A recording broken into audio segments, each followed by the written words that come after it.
3 years ago, on November 8th, 2015, I released my very first video on Super Mario RPG. It was the first step in my journey to becoming someone who would review video games here on YouTube for fun. It became a silly little project of mine, and honestly, I've grown much more than I thought I would ever have. Not to mention, I have covered a couple of doozy of a game. I covered Sonic 06, Kingdom Hearts 1 and 2, and even one of my favorite games of all time, Chrono Trigger. And over the years, it hasn't been kept secret that I am somewhat of a fan of JRPGs. Okay, maybe a bit more than just a bit of a fan. Look, it's not my fault. There's something about the genre that just grabs my attention and locks me away for a month until I've beaten whatever game at the time steals my soul. And I have been taking my love of the genre and pouring it out here on YouTube, which you guys seem to be okay with, so thank God for that. And now it's the 3-year anniversary of the day when I first made my step here,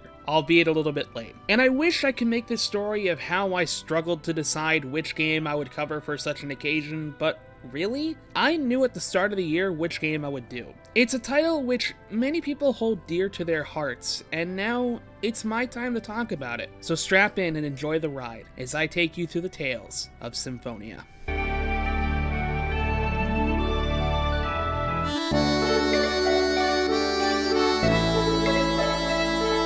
The story of Tales of Symphonia is one that feels like you've heard a dozen times, not only in video games, but in other forms of storytelling, books, music, television, you name it. Even video games of the past have touched and told the story that Symphonia also tells, and yet it still does it in its own way. The main story is as such. The world is powered by an energy only known as mana. This world goes by the name of Silverant, and its mana source is running low. When the mana of the world starts running low, there is a rite that takes place which promises to bring back the mana to the world, and things will return as they once were. This rite is called the Journey of World Regeneration. And this journey is taken on by someone dubbed the Chosen. And this time the Chosen is a teenage girl named Colette, who goes to school with her two best friends, Lloyd and Genus. Together they go on the journey of world regeneration along with Genus' sister and their teacher, Rain, and a bodyguard for hire named Kratos. It's discovered that Colette is the daughter of Remiel, who is the leader of the Angels, and that visiting the different seals unlocks more power that lays within Colette. And so it's as simple as that. Visit the different seals and head to the Tower of Mana at the end to restore the world's mana, and we all get a happy ending. Correct? Well, you've clearly never played a Tales game before, because you're gonna wish it was that simple. While many, and I do mean many, things happen across this journey, I won't go into much detail about what happens, but I'll cover the basic of what happens that truly sparks the story. As the gang starts to unlock more seals, Colette's body starts to change. At first, it's small things like becoming a tad sick or losing a sense of taste, but the more seals that unlock, the more she becomes ill. She soon loses her sense of pain, and shortly after, her voice entirely. This is due to the fact that the more seals we unlock, the less and less Colette's humanity stays. Something else is the party member Sheena. She was originally sent to kill the Chosen, but as she follows them and learns how kind they are, she begins to regret the choice she's been taking. She explains that she comes from another world named Tetheala, which is connected to Silverant, and if the Chosen completes her journey, then the mana that is flowing through Tetheala will then be transferred over to Silverant, rendering Tetheala manaless. This is the cycle of the Journey of Regeneration. After hearing her story, Colette expresses that she will ask Remiel if there's any way to save both worlds from mana depletion, and after a very long journey and sacrifices, the group arrives to the Tower of Mana, where Colette's secret would be revealed. That once she gives her body to Martel, the goddess, and complete her journey, Colette would cease to exist, which Colette was more than ready to accept. However, with the sacrifice at hand,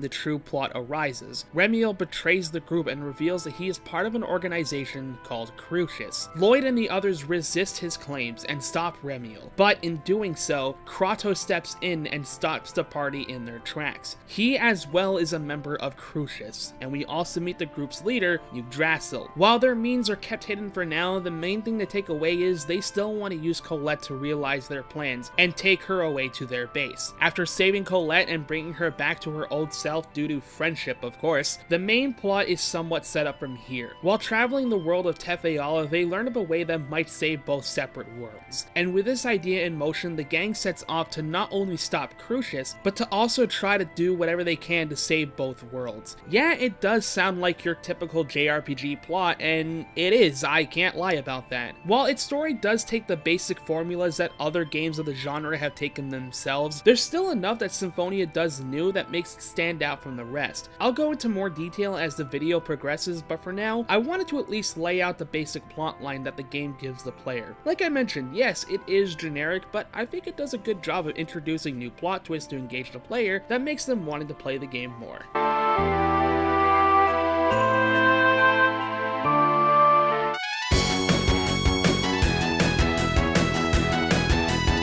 Symphonia's story is much like other JRPGs. I don't think anyone could deny that. However, everything else this game does is in its own grasp, and I think that's the reason that most people remember this game more than others. Starting off with the style that this game takes on. The Tales of series always took a much more anime vibe when it came to character design, and Symphonia definitely kept true to that design choice. Even the world and environment still hold true to the medieval/fairy tale style, which the Tales series has never really given up on. RPGs at the time were starting to become more realistic with character models and that resembled more human structures, and environments that were more modern with giant structures and machinery. Symphonia, on the other hand, still sticks with the fantasy setting that kind of looks like something for an early 2000s anime, which I'm completely fine with. Games need to do their best to stick out from one another, and this one certainly does look different from the others. It even separates itself from past Tales entries as, at least here in the West, this was the first 3D Tales game to hit the market, which really does make it stand out and help pave the way for the future entries. Not to mention it also has its own unique gameplay style to also help distinguish it from the rest. Now this isn't to say there wasn't any other 2D action RPGs at the time, since the earlier Tales games do exist and other games such as Star Ocean or even Summon Knight's Swordcraft story exist, but Symphonia is more of an evolution from that genre. In the earlier games, moves were very restricted as to what the player could do, and pulling off chains and combos were very difficult as the player was only allowed to do 1 or maybe 2 hit combos at a time. Symphonia changes things by allowing the player to chain together combos not only from one's own skills and attacks, but also from their partner's attacks. See, Symphonia's battles take place on a 2.5D battle grid, meaning while yes, your character can only move left to right and maybe jump every now and then, there's still a 3D environment present, meaning that even if you can only focus on one enemy at a time, if you defeat a monster and shift focus to another, you have a chance of attacking it from a different side from your partner's angle. It's 2D gridding, but with 3D logic. In earlier Tales games, battles only existed on a 2D plane, which means your partners were not always able to chain their attacks with yours, because they were either 2 in front of you or 2 behind. But now, it's completely possible, which opens up a new style of attacking to the player. Do you use all of your attacks to deal quite a bit of damage to the enemy and make your escape, or do you try to align your attacks with your partners and try to unleash the best combo possible, even though there's a chance that the enemy can guard against it and counterattack? All this is up to the player, and almost everyone plays differently, which is kind of cool to see. There are many things that can also alter how each battle is played, setting your partner's AI to follow certain guidelines or follow certain parameters to make sure the best possible outcome, and each character takes quite a different approach as to how they fight. Lloyd is a dual-wielding swordsman who uses quick and precise attacks to try to pin his foe in certain situations, which can try to commence or continue combo attacks. Colette is a physical/magic user with the ability to use both magic and physical attacks. Not only that, however, she also has the skills to buff the characters on the field temporarily. Genis is your basic black mage with powerful spells that use all of the elements that you come across in your journey. He also has a kendama.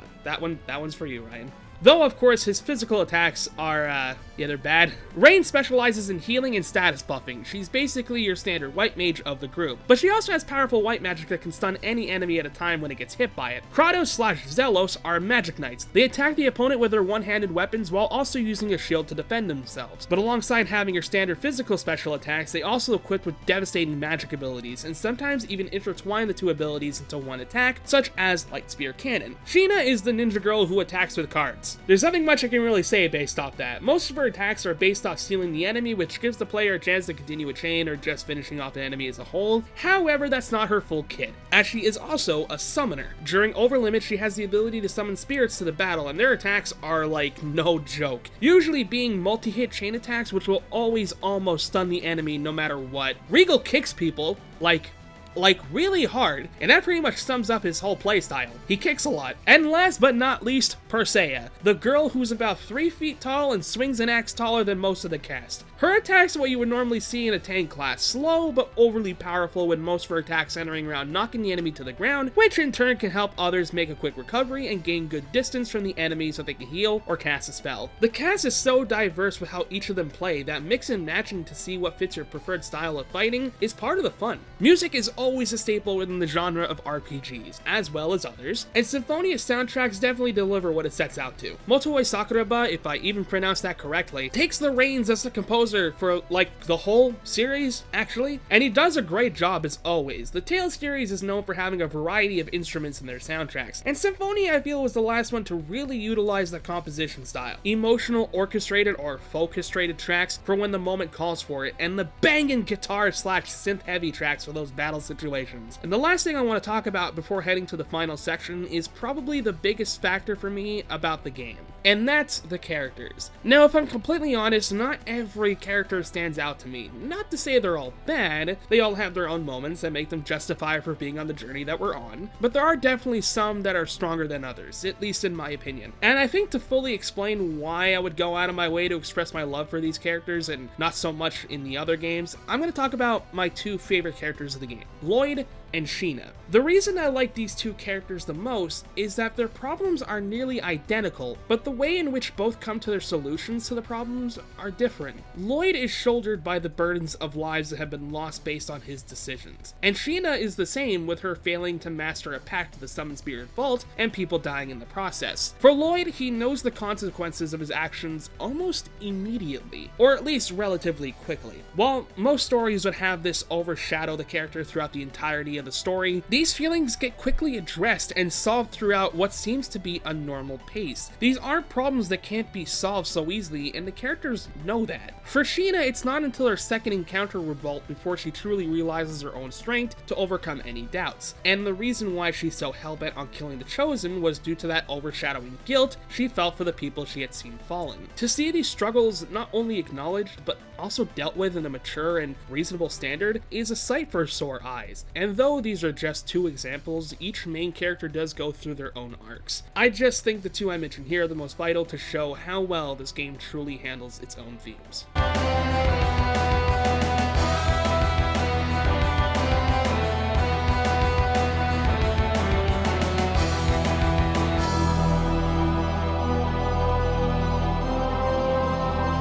Okay, so there is a lot that happens within the plot of Symphonia, and I mean a lot. Things like betrayal, loss, plot twists, and terminology that unless someone has fully played through the game might be hard to understand. But the key factors that drive the plot forward until the end are very narrowed down and easier to explain. So I'll try to be as concise as possible, but let's be real here, if I were to stop and mention everything, this review would be like 2 hours and no one wants that. So what's the sitch? Well, basically we learn that the two worlds were once connected as one, but Yggdrasil was the one who separated the two worlds using something called the Eternal Blade. This relates back to the tale of the ancient war, with the two leads of that tale, Martel and Mythos. The tale itself isn't too vital, as it really only introduces the characters which will be talked about now. During the journey, we meet a child by the name of Mythos who is a half-elf. Something I kind of forgot to mention is that half-elves are essentially hated upon by both elf and human races, and for the most part are treated quite unequally. He essentially serves as a viewpoint as to how the discrimination of the world works. Well, alongside those we met on the journey thus far, continuing the journey and creating pacts with all the summon spirits severs the mana link between the two worlds, which is what the party wanted. But whoops, we kinda messed up, cause see, it turns out that the thing that was holding the two worlds together was something called the Great Seed, which was left by the World Tree from the previous story. When Yggdrasil severed the two worlds, he used this seed in order to create a never-ending loop that is the journey of regeneration, aka the constant influx of mana. Well, Well, when we made our pacts with the summon spirits, the barrier that was surrounding and absorbing the mana from both worlds had disappeared, and when that happened, a giant tree kind of emerged from the world and started tearing its way through the continents of both worlds. And inside the tree is Martel, for reasons that will be explained a bit later to the best of my understanding. Y'all with me so far? Okay, good. Well, now the gang has to stop the tree from consuming mana, and the only way to do that is to fire a weapon called the mana cannon at the tree, which the party successfully does. Some other stuff happens here and there, like Colette getting infected with another Angel-esque disease, and the gang heals that illness, but the bottom line is always to stop Yggdrasil and fuse the two worlds. Which turns out it may be a bit harder than we expected. Near the final moments of the story, we find that Lloyd's father is actually Kratos, which really isn't that big of a twist, but what is a big twist is the other secret Kratos is hiding. In order for Lloyd to use the Eternal Sword, he must make a pact with the summoned spirit Origin, which is actually bound to Kratos. So if Lloyd would want to take control of the Eternal Sword, he must defeat his father in combat. And even though the odds are tilting for Kratos' survival, Lloyd decides to fight, because it's not only for Origin, but it's for Lloyd as well. After winning, Kratos not only survives, but the gang also makes a pact with Origin. Mythos try to take over Lloyd's body, but instead takes Colette. We go on one more journey to save her. A bunch of fucking plot happens, and it all boils down to the final moments. Essentially, Mythos, as a half-elf, is sick of all the discrimination that is plaguing the world. And his grand idea of separating the two worlds was a way to silence it, and he believes that was his sister's wish, which actually leads to the main plan of Crucius. Essentially, they were planning on using Colette as a vessel for Martel's spirit. However, when that plan succeeds, Mythos soon learns that his sister pretty much disagrees with all the steps he's taken so far, and soon after leaves Colette's body to pass on. Mythos, crazed with anger, decides that the only way out now is to the destruction of both worlds and create a world in which everyone becomes a lifeless being. After one final dungeon, the gang arrives at Mythos' palace and takes the final battle to him. The first phase of the final fight is actually a difficult one. Mythos has plenty of devastating magical attacks, add that with some teleportation whenever he pleases, and some attacks which can cover an area surrounding him, and getting close enough to hit him becomes a bit of a challenge. What I recommend is using some arts that are either quick and easy to combo into, or have others try to focus him with magic and go in and do as much damage as he can before he teleports away. Of course, this is a JRPG, so naturally there isn't only one form. However, the second form of Mythos is laughably easy. His attacks aren't as dangerous as before, and he becomes a big ol' target with an easy stun lock, meaning training combos against him become more second nature than the first. Well, after the defeat of Mythos, the gang sets out to fulfill their wish of combining the two worlds. Lloyd uses the Eternal Sword to grant his wish, although things seem bleak at first. Through the power of love and friendship, a new tree is born in replace of the one that was destroyed, and doing so will help the new combined world survive, as long as the new tree is taken care of, which is entrusted into Lloyd's hands. The goddess Martel then asks Lloyd to name the new tree as it's been entrusted upon him, and as he does, the game comes to a close. Each character gets their little bit of dialogue, and then the credits roll, closing the book on the game. As I stated at the beginning of this video, Tales of Symphonia is beloved by many, and for me, it isn't too hard to see why. While its story is basic as all living hell, it's the characters that take place in the story that make it unique. Its battle system was one of the first to truly give a strategic value of an action RPG, while still keeping it on a 2D plane. It's an amalgamation of different styles and features that were seen in other games at the time, and tried to make it its own, and in some ways, it still hasn't been done since, even when looking into the other Tales series. There were over 10 main titles that were released in the West, as well as many spin-offs, but yet Symphonia is the one that stands out. And I kind of want to say this here, perhaps other Tales games that were released only in Japan may do what Symphonia did, but better. But as far as I'm concerned, Symphonia is still the strongest one here in the West, and it's a game which I know I'll revisit time and time again. Much like its title suggests, it's a symphony of everything that makes a JRPG a JRPG. Just as each element is like that of an instrument, when played together, there is a harmony which is created by a symphony. And that is how I see one of my favorite games of all time. That is Tales of Symphonia.